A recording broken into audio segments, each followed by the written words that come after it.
ముందుగా రైతన్నలకి అందరికీ మా భరత్ అన్న టీం తరపు నుండి మరి కాంగ్రెస్ పార్టీ కార్యకర్తల తరపు నుండి మరి మా రేవంత్ అన్న రాష్ట్ర ముఖ్యమంత్రి వర్యులైన మా రేవంత్ అన్న గారి తరపు నుండి మా కాంగ్రెస్ పార్టీ సీనియర్ నాయకుల నుంచి మేము శుభాకాంక్షలు తెలుపుతూ వాళ్ళకొక మేము చేసినటువంటి పనులు ఏవైతే ఉన్నాయో ఈరోజు మా రాష్ట్రానికి ఈ తెలంగాణ వచ్చిన దగ్గర నుంచి రైతు రుణమాఫీ ఉండదేమో అని చెప్పి రైతులు చాలా ఆందోళన చెంది పురుగుల మందు తాగి పొలంలో చనిపోతుంటే మన 10 ఏళ్ళు పాలించినటువంటి మన కేసీఆర్ గారు ఏమన్నారంటే రైతు రుణమాఫీ చేస్తే అంత పైసలు అవ్వదు, తెలంగాణ రాష్ట్రానికి పెట్టలేము, కష్టం అని చెప్పి ఈరోజు ఉసుగొల్పినటువంటి వ్యక్తి మన కేసీఆర్ గారు.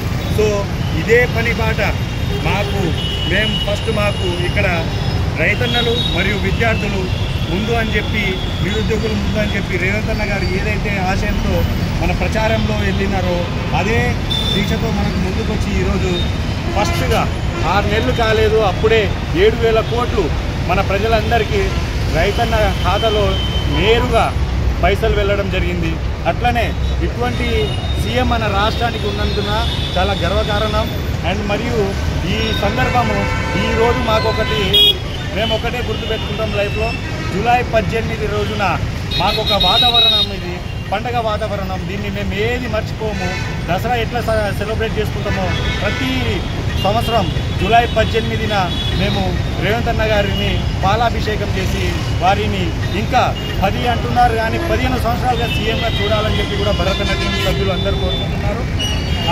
ఆనాడు మన కేసీఆర్ గారు ఏమన్నారంటే రైతు రుణమాఫీ ఎందుకు అవుతుంది, అంత అవ్వనికి మన దగ్గర పైసలు లేవని చెప్పినటువంటి మనిషి ఈరోజు ఇదే రైతు రుణమాఫీ చూసి ఇంట్లో ఫామ్ హౌస్లో నుంచి బయటికి రాస్తలే. ఇంకొకటి హరీష్ రావు కామెంట్ చేసినటువంటి ఏదైతే వాస్తవం ఉందో అందులో ఆ రోజు కిరోసిన్ పోసుకొని అగ్గిపెట్ట లేకుండా దొరకలేదని చెప్పి మాయ మాటలు చెప్పి ప్రజలని ఈరోజు తెలంగాణ సాధించుకొని కోట్ల రూపాయలు సంపాదించుకొని ఇంట్లో కూర్చున్నాడు. మరి అదే విషయంలో మొన్న కూడా రైతు రుణమాఫీ రైతులకు చేస్తే మాత్రం నేను రాజీనామా లెటర్తో ఎమ్మెల్యేగా రాజీనామా చేసి నేను ముందుకు వస్తా అని చెప్పారు. ఆ రోజు హరీష్ గారికి నేను ఒకటే చెప్పదలుచుకుంటున్నా, మీరు రాజీనామా పత్రం రెడీ చేసుకోండి, మళ్ళీ అక్కడ రాజీనామా పత్రం సైన్ లేకుండా మీ సిగ్నేచర్ లేకుండా మాత్రం గవర్నర్ గారికి సబ్మిట్ చేయకండి. ఎందుకంటే నా సిగ్నేచర్ లేదు ఆ రోజు అని చెప్పి మళ్ళీ తప్పించుకోనికి ఇది నేను వీడియో ద్వారా తెలియజేస్తున్నాను. హరీష్ రావు గారు మీరు పక్క రాజీనామా పత్రంతో సిగ్నేచర్తో సహా మీరు తీసుకొచ్చి సబ్మిట్ చేయాలని చెప్పి కూడా నేను మనస్ఫూర్తిగా కోరుకుంటున్నాను.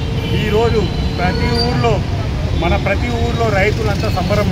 వాళ్ళు ఈ రోజు నుంచి ఇంట్లో కూర్చొని మేము బ్యాంక్ నుంచి లోన్ తీసుకొచ్చిన మా పైసల్ని మన ఎవరైతే రేవంత్ అన్న గారు మనకు రుణమాఫీ చేసిన అని చెప్పి ఈరోజు చాలా సంబరాలలో ఉన్నారు.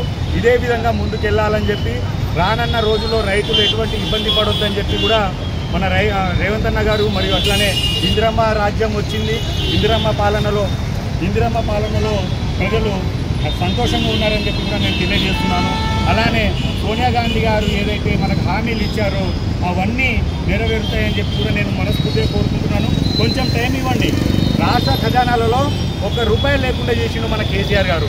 మరి ఇది మొత్తం రావాలంటే ప్రజలకు అన్ని 6 గ్యారెంటీలు అమలు చేయాలంటే పైసలతోనే పని కదా. కొన్ని రోజులు ఆగండి, అన్నీ సరిదిద్దుకుంటూ వెళ్తున్నటువంటి మన రేవంత్ అన్న గారికి ధన్యవాదాలు.